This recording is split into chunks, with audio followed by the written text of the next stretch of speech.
Wilson. So, Professor Robert Wilson, thank you very much for joining us today.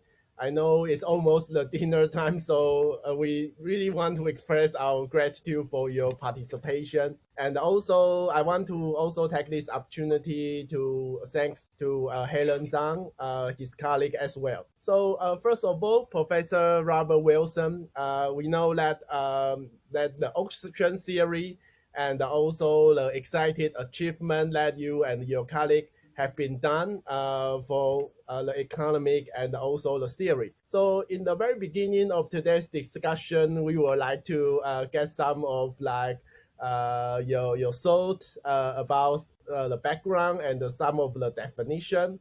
So the first question for you is what made you interested in economy and start doing research on auction theory? Well, my interest in economics actually came from my interest in auctions. That occurred first. So I had worked with oil companies on bidding for leases for exploration rights. So that's what got me interested in auctions, because that was the means by which the Department of Interior in the United States auctioned those rights, the contracts that allow exploration. So I saw how the auctions work, but I also saw that the bidders were quite uninformed about how to design a good bidding strategy and what were some of the consequences of having strategies that were not optimal and what kinds of outcomes it produced. So that was the beginning. And I also, after early work on offshore bidding, as a scholar, as an academic, I got involved consulting with the Department of Interior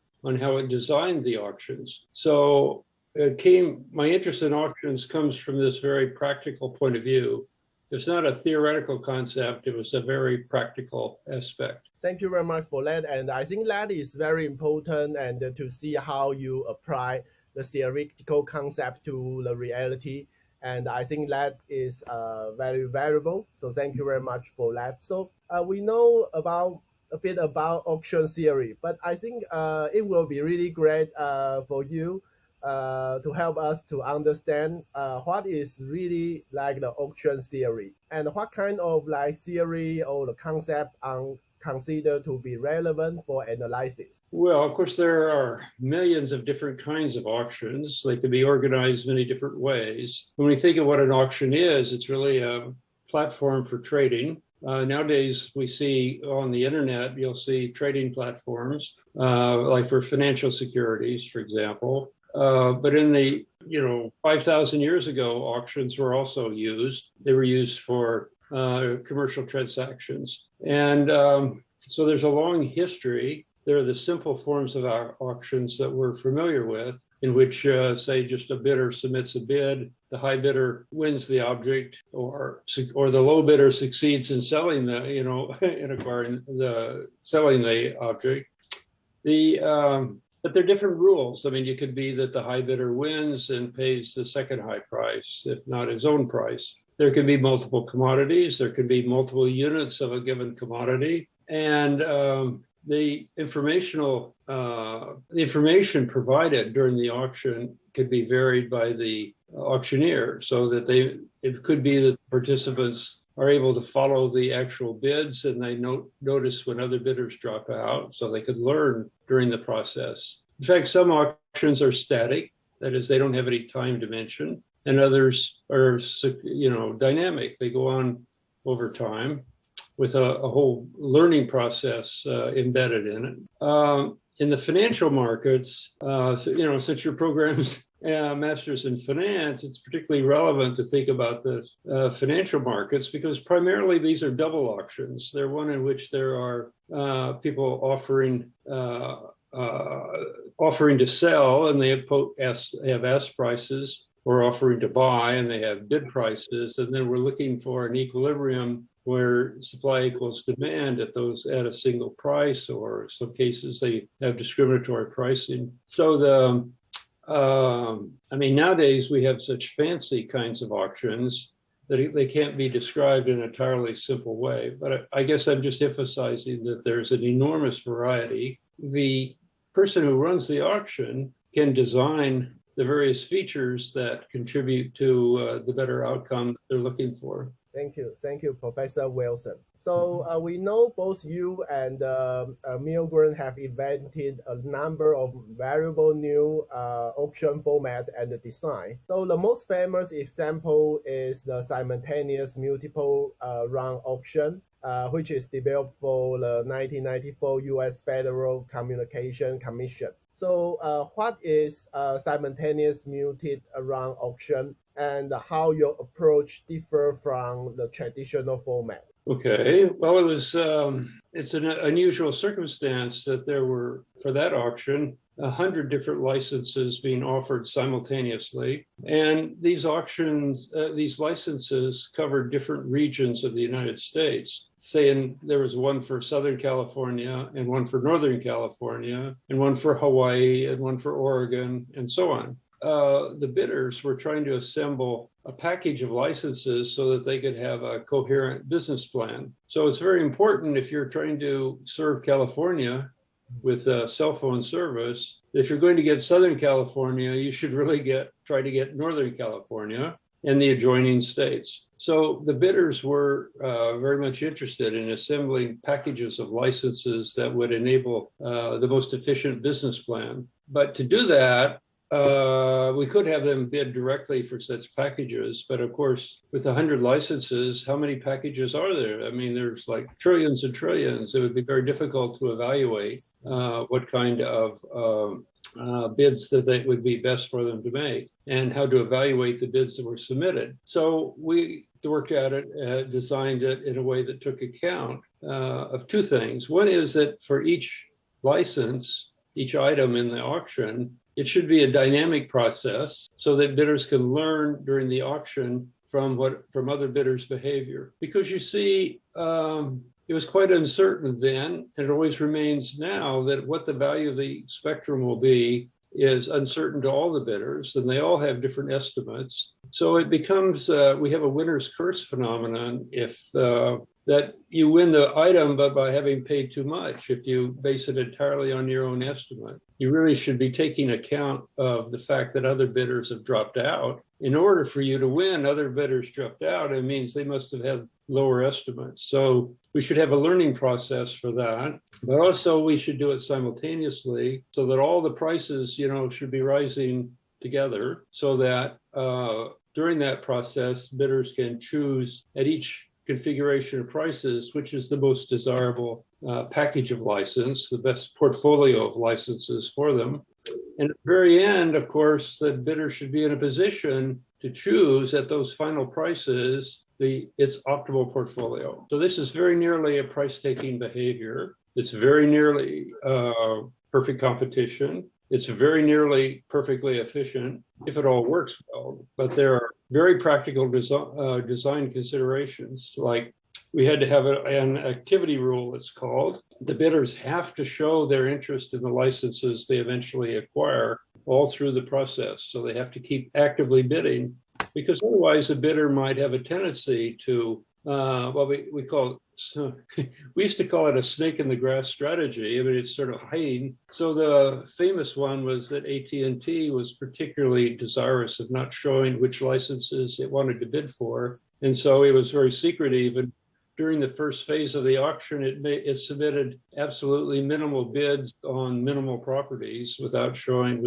where its interests were. So we had to have things like activity rules. But the point is that there were many aspects to design. You have to design that for the main feature, that there's simultaneous multiple round auctions, but also that you should have something like an activity rule, that all of these auctions close simultaneously. None of them close until they all close. That's so that we're assured of better efficiency properties. So these are all design elements, and that was the focus of our work. Right. Thank you very much, Professor Wilson, to help us understand the idea and very clear for the concept. So do you see any difference in terms of auction format across the country, if any? For example, what is the best auction format for radio spectrum auction? Particularly nowadays, 5G is getting popular. Or do you think it depends on the country? Well, certainly it depends on the size of the country, in the sense that the smaller countries usually have a national licenses. So it's not a case like we had with like I described with California. We had multiple licenses for Southern California, Northern California, and Oregon, and so on. So usually if you're, say, in Sweden, they would have a single auction. I mean, an auction, excuse me, of licenses, each of which cover the entire country. Larger countries maybe have more regional divisions, but actually more and more, of course, the cell phone providers want to provide national coverage. They want to have a national system. So certainly some of the larger countries in Europe have adopted that procedure of having national licenses. So you don't really need the simultaneous aspect.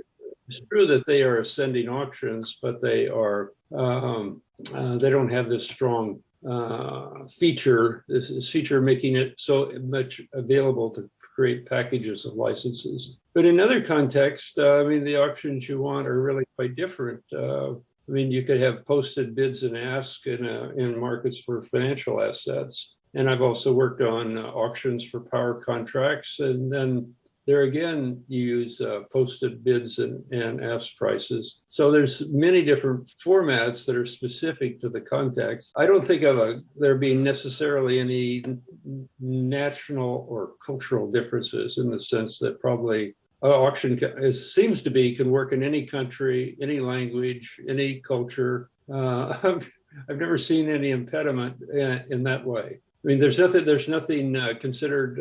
I don't think of any society that considers it to be immoral to participate in an auction. Right. Thank you very much, Professor Wilson. So we know that the auction is like not only used in the bidding for radio spectrum, but also in terms of oil, in terms of the right for fishing, in terms of mining industry as well. So what are key elements for identifying and analyzing some of those salient issues in auction? May we invite you to share how you observe a case and further develop a new auction format for it? Well, I think it's extremely important to understand the context in great detail. So I've worked with particular industries. I mentioned the oil industry and the cell phone industry, and I worked on auctions for diamonds, that is wholesale markets for diamonds, and other different ones. Each of these, the important thing is to learn very much how the industry works. What are the conventional ways of trading in those in that industry? You have to understand the technology and the motives of the participants. So usually, mine's approach tends to grow out of a very detailed understanding of how that industry functions. But it has some sort of standard procedures, standard understanding, and with the auction design, we're only trying to help them carry out what they've been doing, but just in a somewhat more efficient way. In the case of some particular, well, just for example, let me take the auction we designed for diamonds that was done with Peter Crampton. So that's very much a consideration that the participants in the auction don't want to just buy a bag of raw diamonds on the basis of weight. They want to have the diamonds spread out on the table. They want to look at them and look at the varieties and the colors and all of this in very great detail with very fine microscope. So that kind of informational provision is very important. So that would be unique. That would be unique to that industry, that the inspection, the very, very detailed inspection of the objects being sold is so important. So in terms of other aspects, let's take the spectrum auction, because in that case, we have some licenses that are complements, like Northern and Southern California, but there's some licenses that are substitutes. So there were actually 2 licenses for Southern California, and they are perfect substitutes. So you have to take account of the fact that in some cases, the complementarities among the items are important.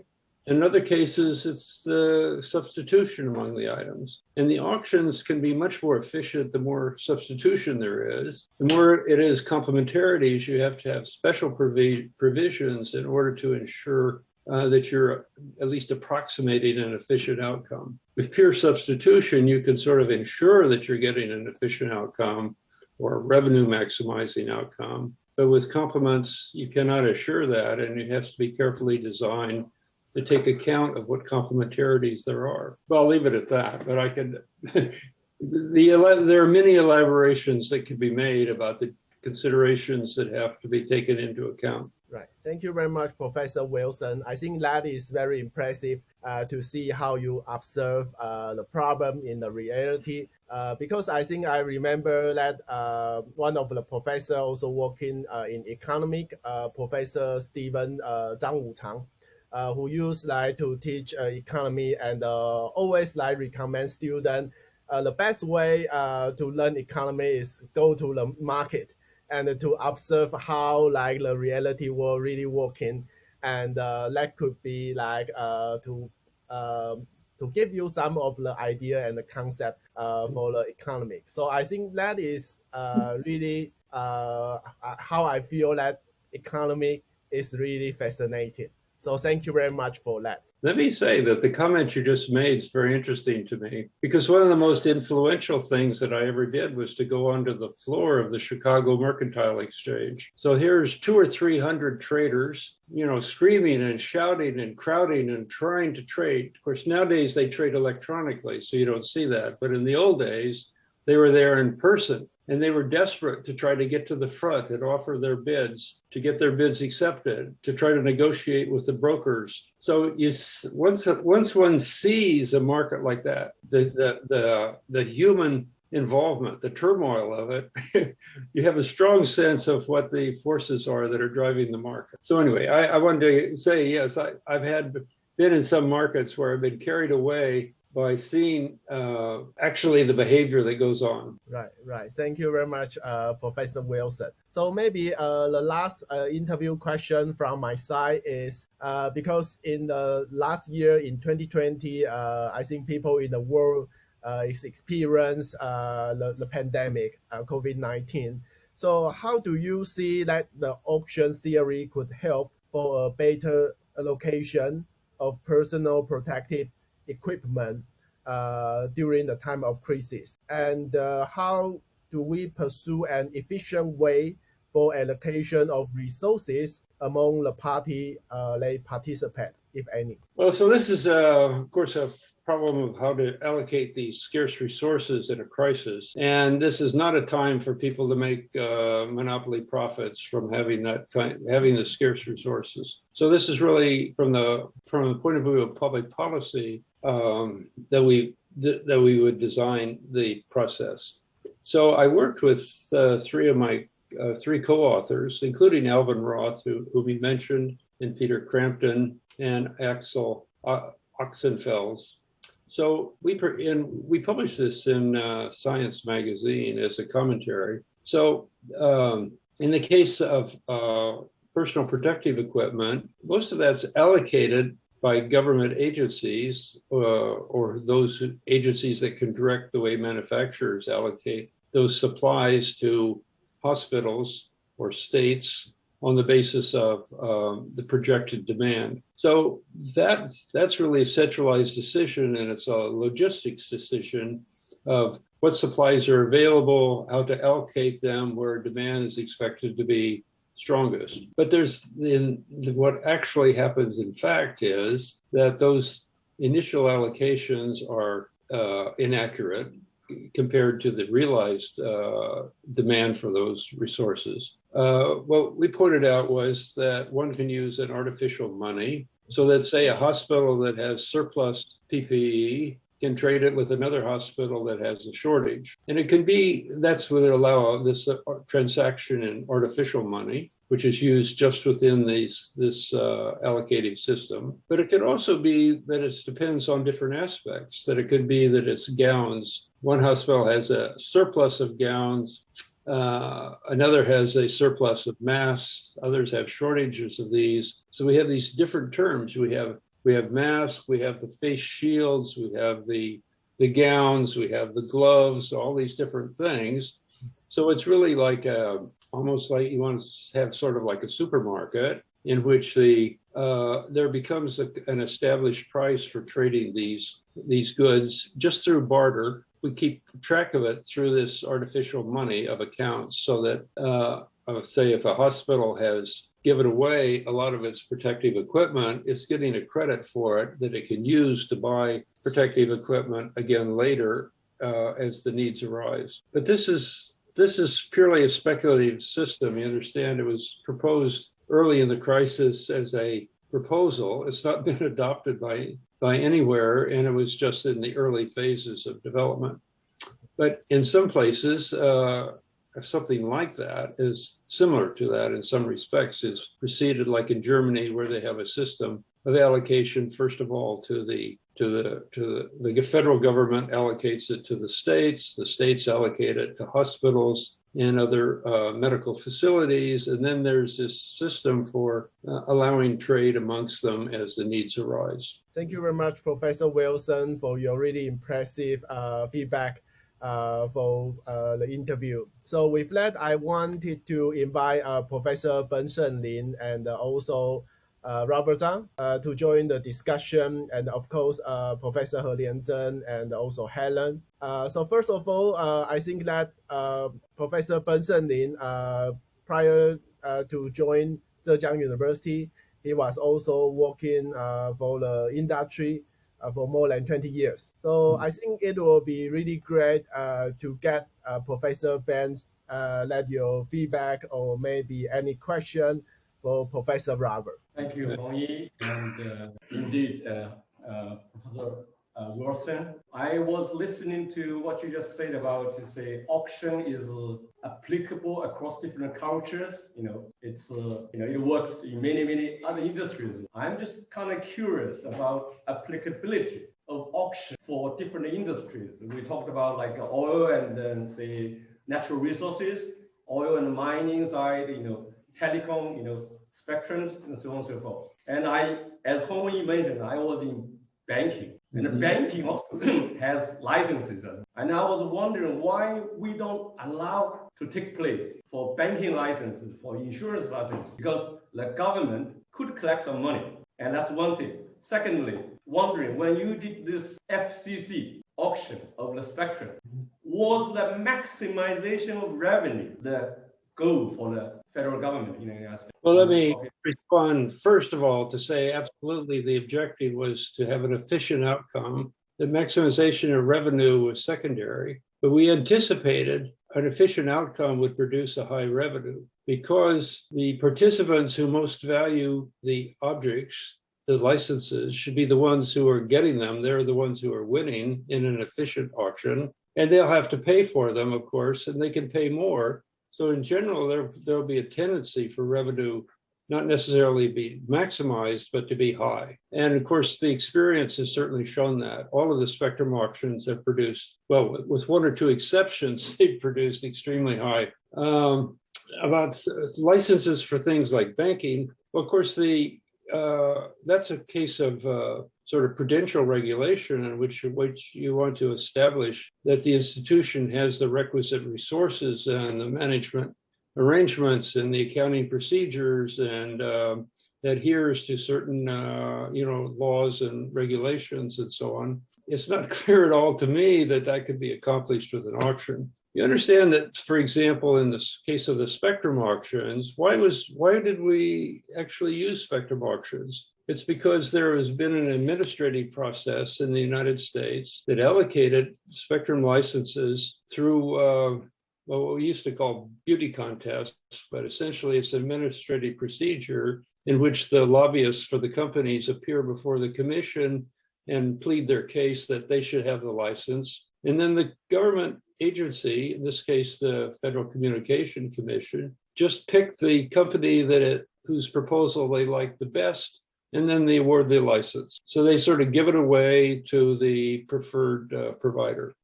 Well, the consequence of that was, first of all, that the companies wasted enormous resources lobbying the commission to try to win a license, because here you're winning almost free, or essentially entirely free, a license of enormous value. And so you're willing to spend enormous resources on lobbying and influence activities which is all wasted, of course.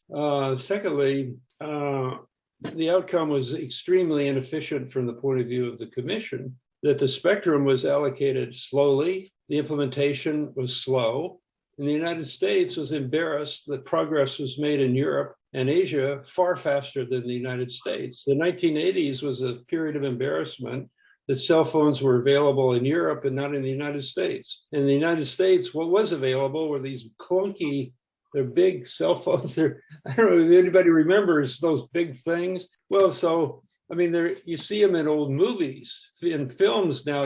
I've seen recently one of a film that was from that period, and it looked ridiculous that they had these big clunky cell phones. And the build out was very slow. The firms did not build out their antennas and their systems quickly. Instead, they took years to do it, because once they're given this lovely license, they weren't driven forward. What we wanted, it was something that was addressed this specific problem, namely, how do you get a faster allocation of the licenses, a faster implementation, and a real commitment of competitive pressures to build out the system and provide service to customers, good service, quick. So that was very successful to have done it that way. So in that case, an auction was the solution to a problem. I don't see that there's a problem about allocation of banking licenses that needs a market solution like that. Well, the reason I was asking is because if you look at all these things in the different industries, they have different public policy implications. Oil and resources and telecom spectrums and banking and financial services tend to be a bit more like a public good to a certain extent. And there has been enormous, what we call like a Wall Street bashing. I'm sorry, Robert. Okay, people were saying that they were making too much money and they were doing something that was relatively less related sometimes to the real industry. And you mentioned about the last year, the pandemic has created a situation that the big tech companies, big banks are making loads of money while the rest of the economy was struggling. So that's where people say we probably should have a special tax for certain industries which have a public nature of the services. So that's why I was kind of like asking whether there is some correlation between the public nature of the industry and the auction, for example, banking license.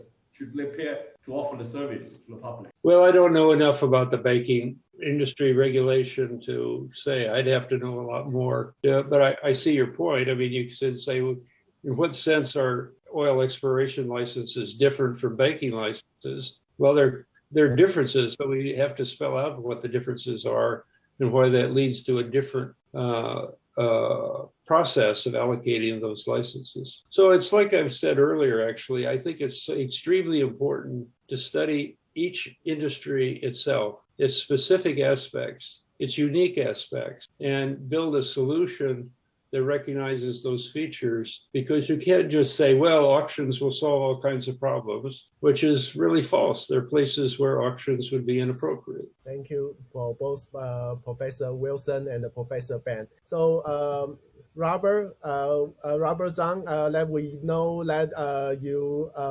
also doing your career for the financial industry as well, but most interesting, we also found that you did your degree for environmental management from Yale. So I think it will be really interesting to get your perspective, given I think that you have the interdisciplinary background. Thanks, Peng. Thanks. Actually, a question related to understanding about the auction theory. It is tends to try to allocate, but since the pandemic started early last year, and the whole world so-called K-shape, richer people getting rich, and the poor people. So I think my understanding is that time auction theory is more industrial specific question. So I'm wondering if it's possible auction theory or macro, i.e. national income, redesign labor negotiation so that middle class can get a bigger part of stream, because we are hedge fund fund managers, but we are global macro hedge fund. So we look at the world from 10,000 feet above and to look at the fiscal policy, monetary policies. But to me, I'm confusing since last year. Wrong with this, all these policies. Well, I'm sympathetic to your concerns, but they're at a so much higher level, at the level of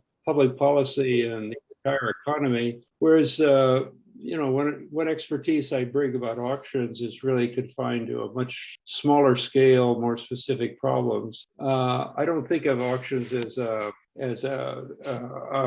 necessarily useful for any of these things of this kind. So it's really addresses a very particular problem of exchange of private goods. So now this may seem strange. I mean, certainly it's true when we look at, say, the stock market or commodities market. Those are private goods, and they can be exchanged among the parties without external effects on other parties. It seems strange when we talk about spectrum. I mean, clearly these are public goods. In fact, the spectrum is sort of nationally owned. It's a public asset. But of course, the process we're talking about is the allocation of public resources for private uses. So that's why, in some ways, an auction maybe could be useful, because they're competing for licenses for private activity. So where the external effects maybe are small. But when you have externalities and distributional consequences, like you mentioned, I mean, the distributional consequences maybe are poorly handled by an auction. Maybe it has to be supplemented with other kinds of features. It could be taxes or subsidies or preferential treatment or so on. I mean, even in the spectrum auctions, that the ones we were describing, there were special advantages given to businesses owned by minorities, women, the tribal corporations of the United States. Each of these groups had a special. Well, first of all, they got a cheaper price.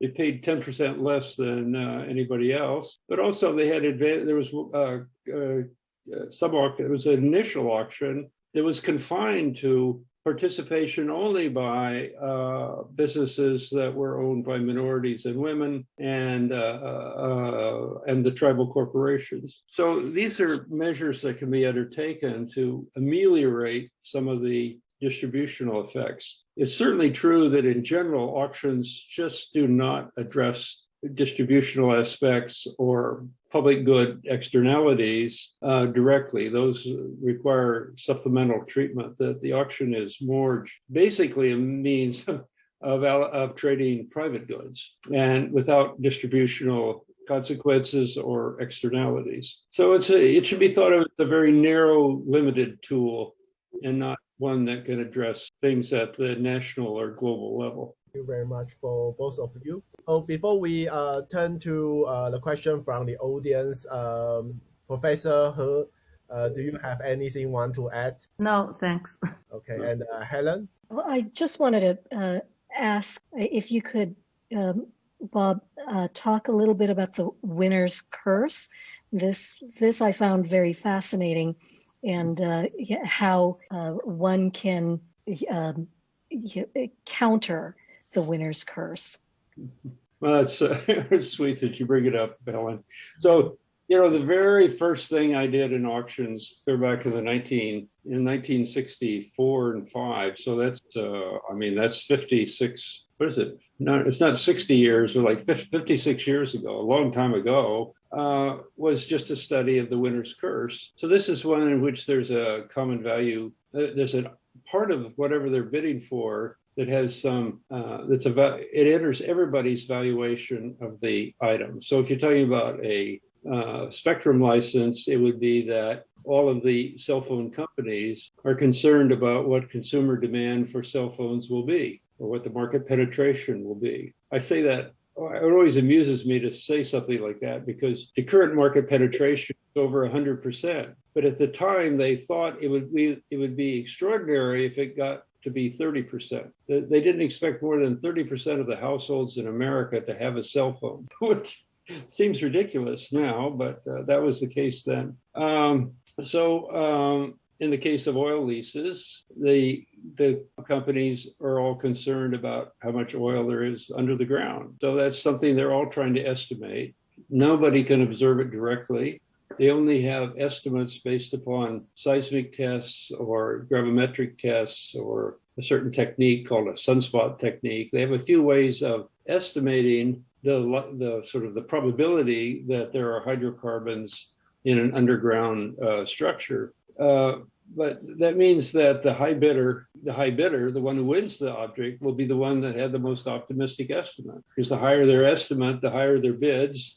The one with the highest estimate will be the have the highest bids, and he'll tend to win, which reveals that his estimate was very biased, that his estimate was at the far extreme high compared to the others, because the others dropped out and he's the one that won. So they call that the winner's curse. And that name was actually applied like a decade after my work. And it was it was a term that was invented by a man named Capon in the oil industry, because they had done these studies trying to explain why profits were so low among the oil companies. And their explanation was that they were ignoring the winner's curse effect, and people were systematically overestimating the value of the tracts they were bidding for.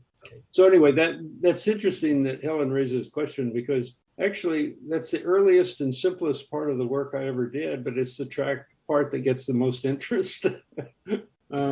Like when I speak to high school students, which I've done twice now and I'll do some more, that's the thing I talk about, because the high school students they think that's actually the essence of what auctions is about, is the winner's curse. Right. Thank you very much, Professor Wilson, and also Helen, for your question. So if Professor Wilson, your schedule still allow, may we open just a few questions for the audience? Yes. Okay. So Professor Ben, in your venue, do you have anyone want to take this opportunity to raise the question? I would probably suggest that we have Professor Shao Hui, who is my colleague at ZIP. Maybe he's online already. Shao Hui, do you have any questions, comments? Oh, yes. Can you hear me? Yes. Oh, okay.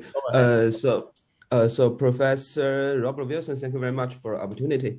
So my question may be more academic. So this is, what impact does big data now have on traditional auction theory? So as far as I know, generally we have something like first price auction, we have second price auction, and in these models we have some assumptions. For example, we may assume that the bidder signal to be independent or conditional independent, or sometimes we just assume that they are just correlated with some dependent structure. I also remember that in one of your models, you assume that the bidders learn a lower bound on the object's value in advance. So my question is that in the area of big data and machine learning, is there a need for us to rebuild these models, or how can we improve these models, or how can we improve this assumption in the traditional models, or how can we improve them in terms of big data or something like machine learning and something like that? So this is my question. Thank you very much. Well, it's certainly true that big data changes things a lot in terms of sort of how estimates are made and how much you can learn from the transactions you see. And the sort of deep learning algorithms have actually had a huge effect on transactions like in financial markets. I mean, actually, some of you know about the Renaissance technology. I mean, this hedge fund here in the United States that makes 40% rate of return every year, and it does it by just tracking all the different, not all, but many stocks, looking for anomalies in their price patterns, because there's always, trading variability that will drive a price temporarily up compared to its long-term trend, or temporarily down. And if it's temporarily down, then it's a time to buy and then sell a little later. And very short-term trading strategies like that, which are executed sometimes on the time frame of a second or millisecond even, have produced enormous profits for the firms that have done it and that have succeeded at it. Of course, you understand that Renaissance technologies, I have in front of me actually on my screen here, I have up on my browser this article about James Simons, the man who did that, the one who implemented that technology. and has produced, his income has never been below $2 billion a year for the past, I think it's like 20 years. So, you know, but the thing is that this calls for something like that calls for reconsideration of how financial markets work, because now we have venues that are selling access to real-time, just to the transaction as fast as possible, so that the people who get that can do front running of transactions. So you see, I mean, this is transforming how these work. It's completely different than the old days. Like when I started studying financial markets in the 1950s and 60s, there was a specialist, and a specialist collected a book of orders and just crossed the transactions that he could, but otherwise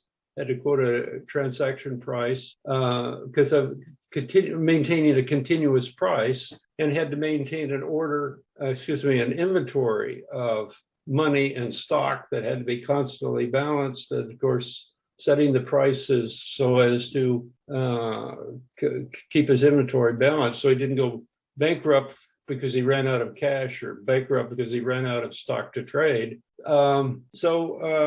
That's by now it seems like a primitive form of a double auction for trading financial instruments. Nowadays, we realize that there are venues where this sort of the effect of artificial intelligence, deep learning, big data, all that is just completely transforming the way these markets operate.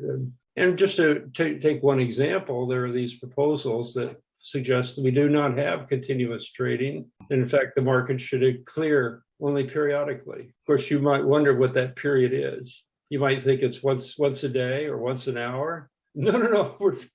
The proposals are if they would just clear the market once a second, that would be good enough to make it so that there were not these really short-term effects. So in some of the big markets, like the New York Stock Exchange, in a single second, there's enough accumulation of orders so that you can have a meaningful price that equates demand and supply. So I would say in the case of financial markets, particularly, it's evident that these effects that Professor Wee mentions definitely are having a big effect, and will have even bigger effect in the future. I remembered a story. There's an economist, Shyam Sundar, who about 20 years ago, what will it be like when the day comes that the only thing that's preventing arbitrage between the markets in Hong Kong and New York is the speed of light?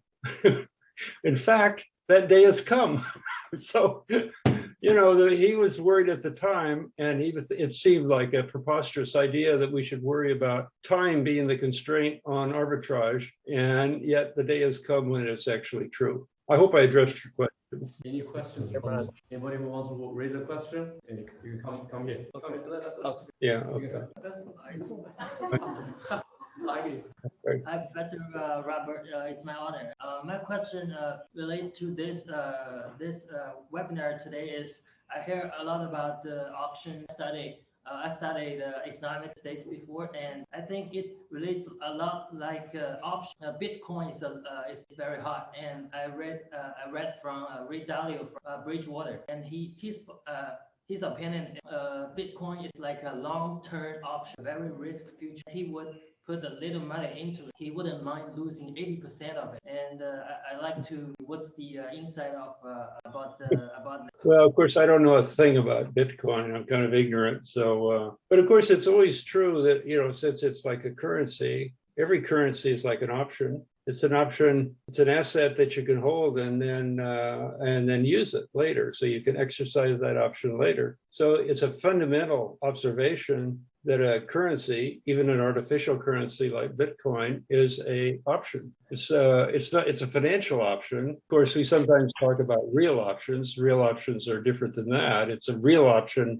when you actually build something or make some physical change. But the financial instruments very often can be modeled best as a financial option. So ordinary puts and calls are financial options, but Bitcoin, being a alternative currency, represents at least one kind of option. It's course, it's all dependent upon how you exchange Bitcoin with other currencies. Okay, so if I'm interested in dollars, I'm always interested in the conversion rate between Bitcoin and dollars. I'm not just interested in Bitcoin. Basically, my point is, no matter Bitcoin, in the end, we're gonna go back to the fundamental of economics. Well, yes, from the stories I hear, that's what makes Bitcoin work, is that supply is limited, and it requires the solution of these difficult mathematical problems that requires great expenditures of energy to produce new coins. So that's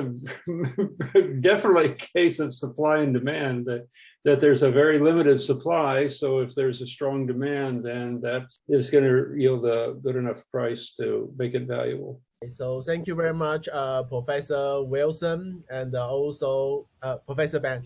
We have another question from the floor here.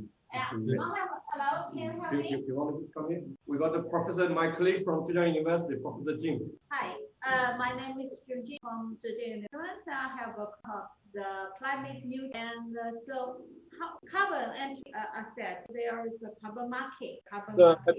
I didn't understand the first parts of the question, so let's start over again. There is a carbon market. We have for the manufacturer to buy the carbon. Oh, you said for carbon. This is permits for carbon emissions. Oh, yes, very good. So, I mean, in the United States, we have a market like that for not for carbon, but for sulfur dioxides, because that produces acid rain, and we have other sorts of pollutants in the Los Angeles basin that are traded that way. It's of course, a major controversy in the world as to whether carbon emissions might be limited either by cap and trade or carbon tax, or these are alternative ways of limiting the emission of carbons. So did you have a question about like the role of like a cap and trade system where they do use an auction? What is like for the carbon market or the carbon trade or the tax and from Europe or from US for the international business? Then there will have the question how to the carbon. I mean, I quite agree that there's the implementation of these different things works quite differently. In the case of the carbon tax, I mean, there's this whole process of imposing the tax by like a government agency, and the collection of it and how it's used and its enforcement. And then that affects all kinds of trade relations, like you say, international trading relations. And businesses are very concerned that will, affect the pricings of their products. In the cap and trade system, in some cases, firms prefer that because they buy or else it's allocated it's grandfathered, because in the past they're given initially permits that are as large as the emissions they've had in the past. They've gradually reduced over time, but initially they start with that. And then when given that permit, they don't have to go through any separate pricing like you would with a carbon tax. So it doesn't, you can imagine that if suddenly pricing carbon, I don't know, at $100 a ton, there would be these immediate dislocations all through the whole economic system. Whereas if we just allocated to everybody an endowment in carbon emission allowances that's exactly equal to what they did last year, then probably there wouldn't be much dislocation, because people would say, well, I could still do what I did last year, or I could trade for a little more emissions. So the immediate effects, the immediate dislocations are very small. But then over time, of course, we tighten the system because we reduce their allowances. We say 10% of your allowance, or I don't know, maybe 1 or 2 or 3% of your allowances are going to disappear every year. You should realize that we're clamping down, and now it becomes much more pressure over time to make the changes to reduce carbon emissions. And this certainly worked in the United States for sulfur dioxide emissions. I don't have a lot of information about how it's worked in other countries where different kinds of systems, but it's certainly true that the participants in the market liked a cap and trade system better, just because it produced very small dislocations in its initial implementation. Thank you very much for the question. And thank you once again for Professor Wilson and also your colleague, Helen, for supporting the webinar. And also really appreciate for Professor He Lianzhen, the Vice President of Zhejiang University, for your keeping support to the webinar organized by the business school. Really appreciate. And also Professor Ben, and also Robert Zhang, and my colleague Shao Hui. And also really appreciate for those of you join us online. As far as I know from my colleague, today we have together around 16,000 people join us online, and also lots of people join us offline. So really appreciate for all of you to make this happen. Well, thank you very much. I enjoyed being with you. Thank you. Thank you very much. And just finally, just one thing. Next time we should use auction for time, and also the ask a question. Okay. Good idea. Yeah. Helen, right? Okay. So we'll do that. okay, thank you very much, everyone. Okay, bye. Thank you. Bye. Thank you again. Yeah, thank you all. Okay, bye.